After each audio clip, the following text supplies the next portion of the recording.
Do not forget my stories, Senua. I am with you still. Out of hell you have come, and now find yourself in Midgard, the world of men. Do not think it any less dangerous for that. Your path has taken you far from home, across the boundless sea, and you must go on to the heart of this place, to the heart of man. You have seen how the Northmen journey out to conquer, and this is one of their lands, as icy dark as Niflheim, yet as fiery as Muspel. It has not long been claimed, and they try still to tame it.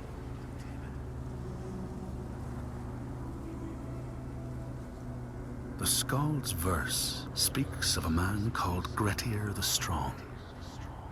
A strange and bloody life he led.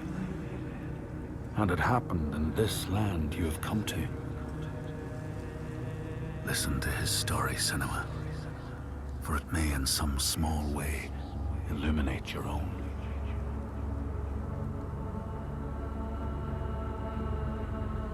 The Skalds say that in Grettir's time, a nearby farm was plagued by hauntings. A shepherd called Glamour was killed by some evil force, found dead in the snow, bloated and black. His body could not be taken to burial, because he was held fast to the ground. So it was left. 3 days after his death, the body was missing.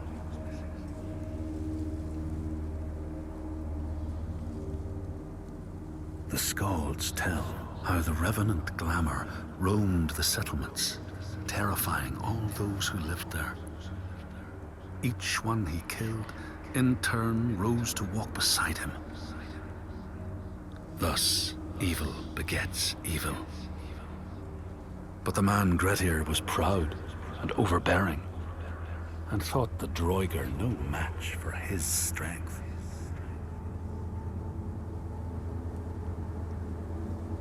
The Skalds say that Grettir fought and killed the Droiger Glamour, but not before Glamour had cursed him. His strength would be turned against him, his deeds bring death and exile, and he would be always before Grettir's eyes, making him afraid to be alone. He saw all sorts of phantoms wherever he looked, and thus people who see things that aren't there are said to have Glamour's eyes.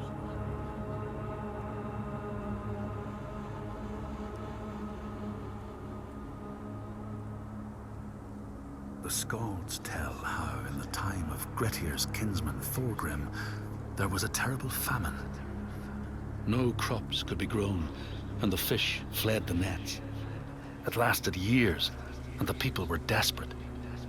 There was no respite even in spring, since terrible gales from the north would rise up and set in for weeks. This is a cold and unforgiving land, Senua.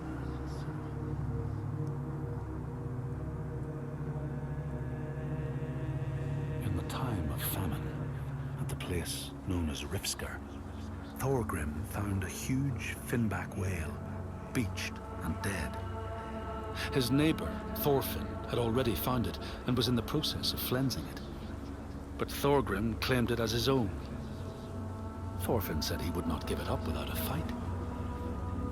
If that's what you want, Thorgrim said, let it be so. And he launched a blow at Thorfinn, cutting off his head in one strike.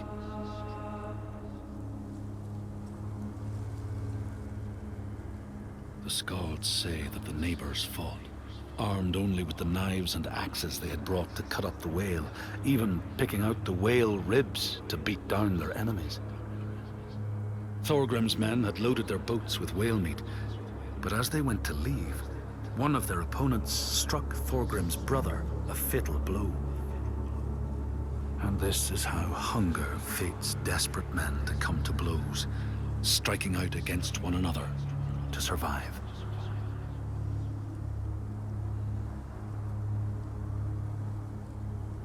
Skalds speak of the time Grettir, traveling with some others, ran into rough weather and docked their boat on an island. They had not brought fire with them, and the merchants complained bitterly. Seeing a great fire blazing on the other side of the strait, Grettir said he would swim over to fetch it. He took off his clothes and struck out across the water, wearing nothing but a cloak.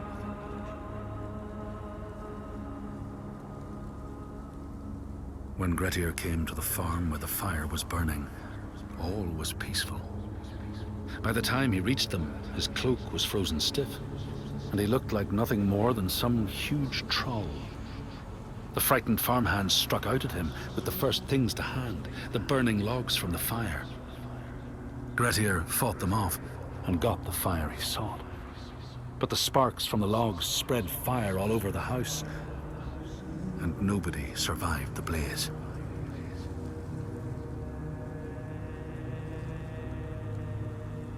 The Skalds say that Grettir swam back across the strait, keeping the fire safe from the water. His friends applauded Grettir's bravery, but when word spread about the massacre at the farm, people took against Grettir. Nobody wanted anything to do with him, and when the news reached the Althing in the summer, Grettir was pronounced an outlaw. All doors would hence be shut to him.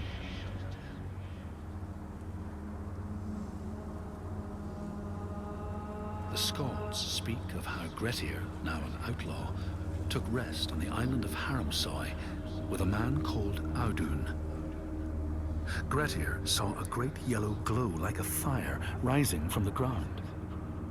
Audun told him it was coming from the burial mound of Kar the Old, who ever since he died had haunted the island, and warned him to stay away.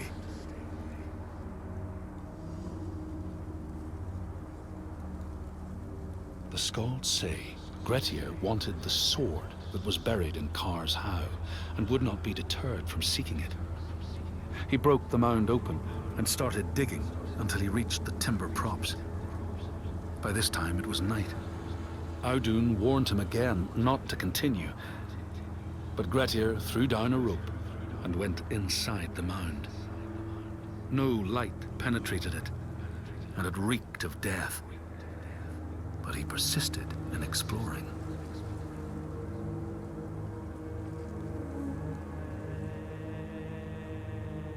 Grettir found the sword he was seeking, Kar's loom, buried in the grave mound.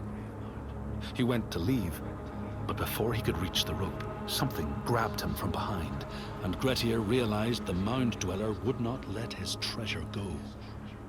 The two fought ferociously until Grettir got the advantage and chopped off the revenant's head.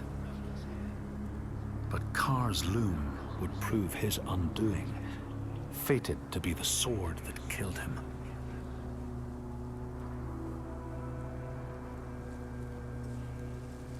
The Skald's verse tells how Grettir made many enemies with his proud and overbearing nature. Always quick to anger, his strength and fighting prowess meant that even the most trivial of quarrels met a fatal end. The kinsmen of those he killed or maimed were angry, and because he was an outlaw, no one was allowed to help him.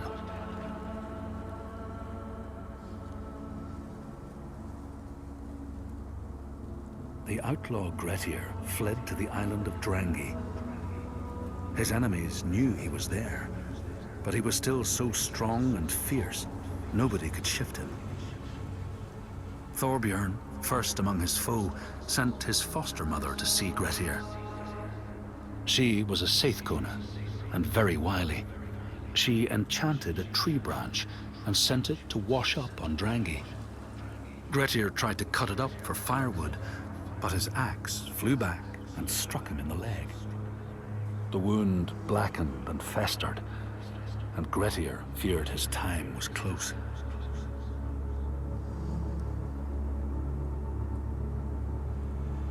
The Skalds say Grettir, wounded by Seithr, was now so weak it was possible for his enemies to defeat him.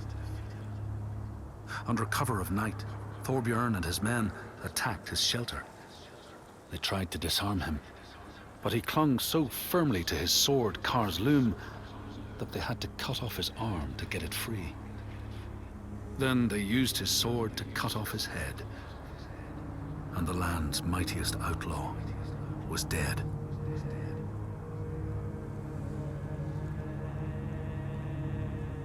As the Droigar glamour had predicted, all Grettir's brave and fine deeds brought him misery. So fate makes prisoners of us all. But it was Grettir's nature that made him fight the Droigar, and Grettir's nature that led to blood feud and exile. So what is truly our prison, Senua? Is our path ordained, and we powerless to change it? Or do we blame uncertain powers for what we ourselves ordain?